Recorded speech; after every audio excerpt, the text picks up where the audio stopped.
I've been using tracks with my worship bands for a better part of a decade, whether it was mixing everything down to an MP3 and then playing it off an iPod back in the day, to now using a program like Ableton Live. And since the beginning, I have made my own tracks for nearly every song that we do, and it's a lot easier than you might think. But this video has nothing to do with how to use recording software or how do you export stem files, or it has nothing to do with technology at all. This is all about song arrangement and my go-to sounds to enhance what the live band is already doing on stage.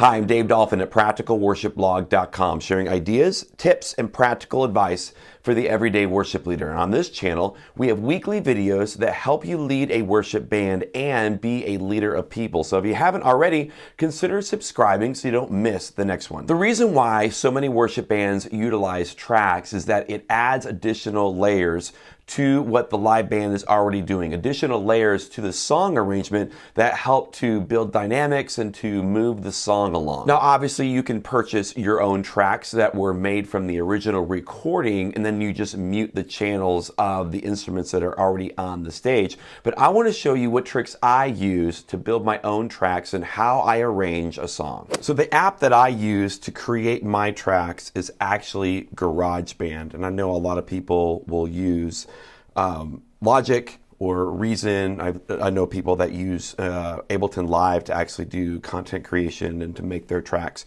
and all those are great programs. I like GarageBand, and it might seem like a throwaway app. That's the free app that comes on your computer if you have a Mac. What I love about GarageBand is that the sounds that come in it are good, and I can get what I need out of them. And I have just enough control in GarageBand to get the sound that I'm looking for, but not so many buttons and so many options that I get lost in the technology. I find that when I'm in GarageBand, I can just create, and it's very intuitive, and the software gets out of the way, and I really like that. Some of the other programs, I feel like I have to think a little bit harder when you're routing things and just different options, and sometimes you can get lost in a sea of options. And so GarageBand for me just gets out of the way, and I really enjoy it as an app to create and to make backing tracks. So the foundational sound that I use with nearly every single song, in fact it probably could be said that every single song I will do this, is a pad sound. And a pad sound sounds like this,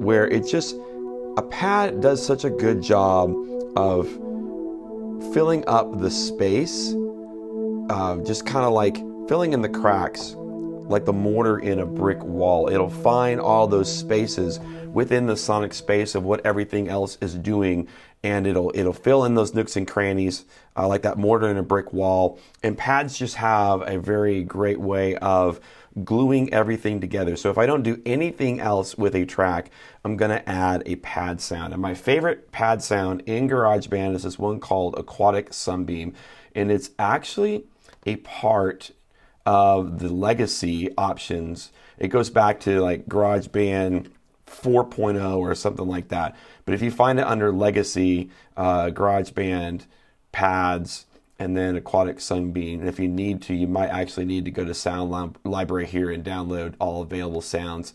And you may have to, if GarageBand on its own doesn't have it, I know that if you purchase MainStage, that you have the option to download pretty much all the sounds that are available for Logic, which is why MainStage at $30 is such a great buy. But this is my favorite pad sound out of everything that I have access to, because it's warm, and I like when you switch from one chord to another, they kind of blend together a little bit. And by the way, notice that when I'm playing these chords, I'm not playing the third in the chord. I'm playing the 1 and the 5. Even at the top here, you can see it says E5. If I added in the third of this E chord, it would sound like this. Sometimes I do that, but a lot of times I just like the 1 and the 5, keep it nice and open.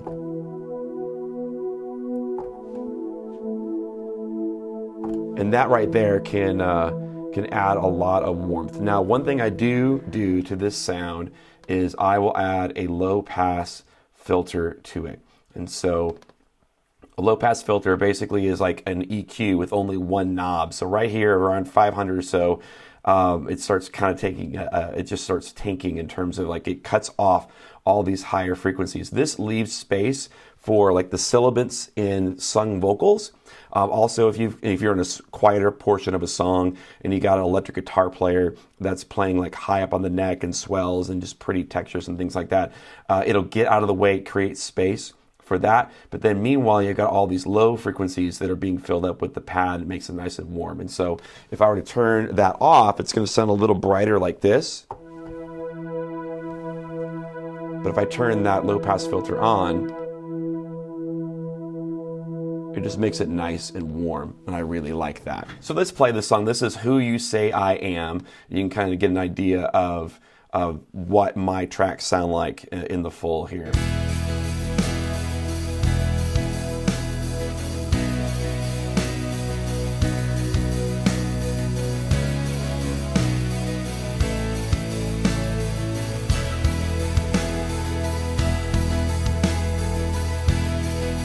Let's break that down.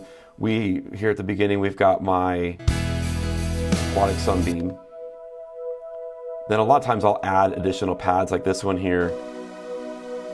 Just adds a little bit more breathiness and life and a little bit of edge. And then I've got this one down here that is kind of pulsating. There is like this ARP sound, this arpeggiator that is, in addition to creating sonic space and in creating sonic sounds, it's actually creating rhythm as well. In fact, let's talk about arpeggiators for just a second. An arpeggiator is going to play a sequence of notes. When you play a chord, it's going to create a rhythm out of that. Now, this particular one plays that chord over and over and over and just kind of pulsates it with a little bit of a dotted eighth delay to it. But there's also arpeggiators where you play that one chord and instead of playing the entire chord, it will bounce around, use those notes and kind of create a melody with it. This is a great way to add drive and rhythm. And if you want to like keep energy within a song and especially like maybe coming out of the first chorus and going into verse 2, you don't want to lose all the energy that a chorus brings to a song. You want something to kind of drive it along. So as things are kind of coming out, I might bring in some kind of ARP sound, an arpeggiator sound that will drive and add a little bit of rhythm. It helps to move that song along. If you don't want to lose all the energy that you've built in a chorus, it will maintain some of that energy. And so I like having an ARP sound in a lot of the things that I do. Something else I will do, not all the time, but sometimes I will add in a synth bass. So in the case of this song,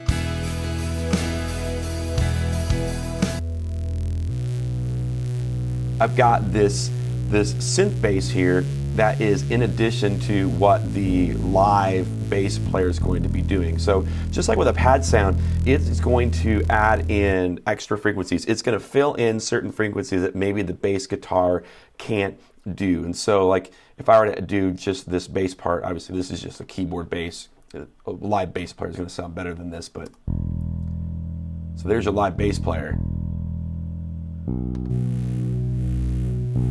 It just kind of fills in that lower end just a little bit more, and because of that that synthy sound, it adds a little bit of bite and edge.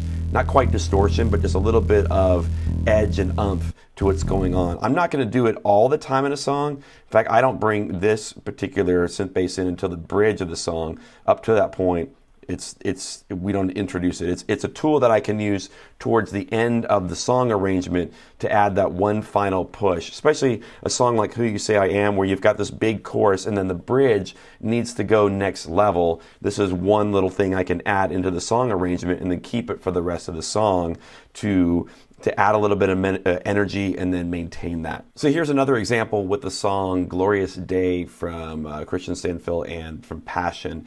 Let me play this from the chorus.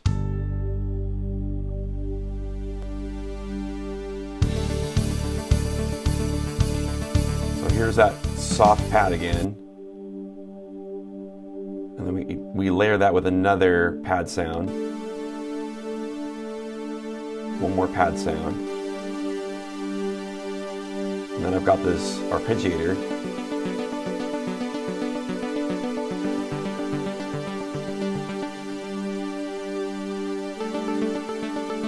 This is a great example of coming out, going into a verse 2, keeping this arpeggiator in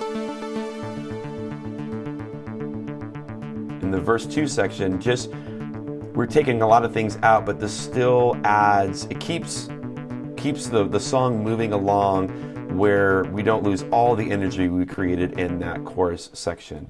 And this arp sound too, this one's a little bit more where it bounces the notes around.